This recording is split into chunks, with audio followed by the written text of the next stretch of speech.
Je viens de tomber sur une vidéo complètement dingue qui m'énerve, qui me donne la rage, qui me pousse à crier beaucoup plus, à inviter tous les frères africains à se ranger derrière le Sénégal pour qu'on puisse combattre ces mafieux, hein, ces véreux, ces dirigeants véreux qui sont en train de pourrir le football et qui maintenant sont en train de chercher un bouc émissaire et qui veulent tout jeter sur le Sénégal parce que les Sénégalais, Pape Thiaw a demandé à ses poulains, à ses joueurs de sortir du terrain. Comment se fait-il que le président de la FIFA, je vais vous passer la vidéo tout à l'heure, comment se fait-il que le président de la FIFA, toi qui es censé être le père du football dans tout le monde entier, donc tu n'as pas à prendre parti, tu es censé être neutre, impartial, pour que le jeu soit clair, pour que le jeu soit complètement égal, équilibré.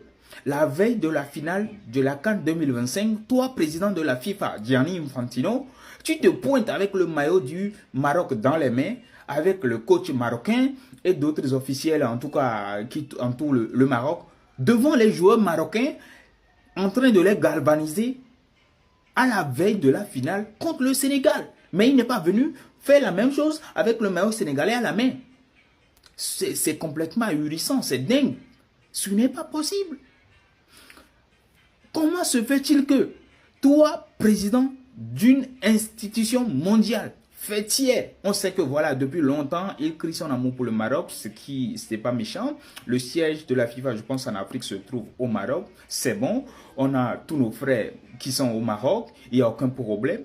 Mais il faut être sensé, honnête. On sait très bien qu'on ne peut pas aujourd'hui crier qu'il faut une égalité, qu'il faut l'impartialité, quand celui qui même est censé donner l'exemple est en train de, voilà, de voler. Lui-même, il est en train de donner l'exemple qu'il ne faut pas. La veille de la compétition, de la finale. Je comprends mieux pourquoi Brahim Diaz, lorsqu'il a raté son penalty, on a vu le président de Gianni Infantino, son visage était serré. Il a manifesté, il n'était pas content. Je comprends mieux pourquoi il y a tout ce scandale autour, comment appelle-t-on, de la CAN. Je comprends mieux ce qui se passe. Je vais vous passer la vidéo, je reviens pour vous dire ce que je pense. Ça fait 20 ans, on n'a pas fait une finale. Donc je peux vous en parler plus et va vous dire la chance que vous avez de jouer à domicile. Vous donnez tout ce que vous avez.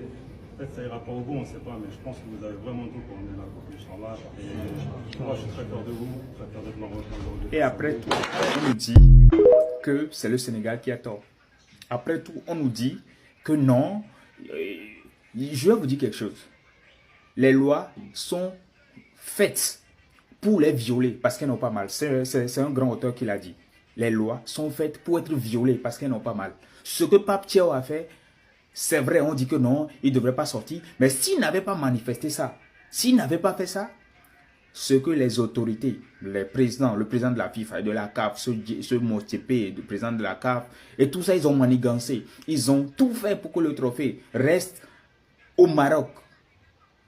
Je comprends, si le Sénégal n'avait pas fait ça, nos yeux ne seraient pas aujourd'hui assez grands ouverts comme ça pour qu'on puisse voir tout ce qui se passe. Je comprends comment est-ce que ces gens-là sont en train de nous voir africains comme si nous sommes bêtes. On ne va pas se laisser faire. Le Sénégal ne va pas se laisser faire. Nous sommes tous derrière le Sénégal. En tout cas, moi qui suis ici au Sénégal depuis longtemps, je vois la détermination des Sénégalais. Et moi, j'invite tous les Africains de tous les horizons.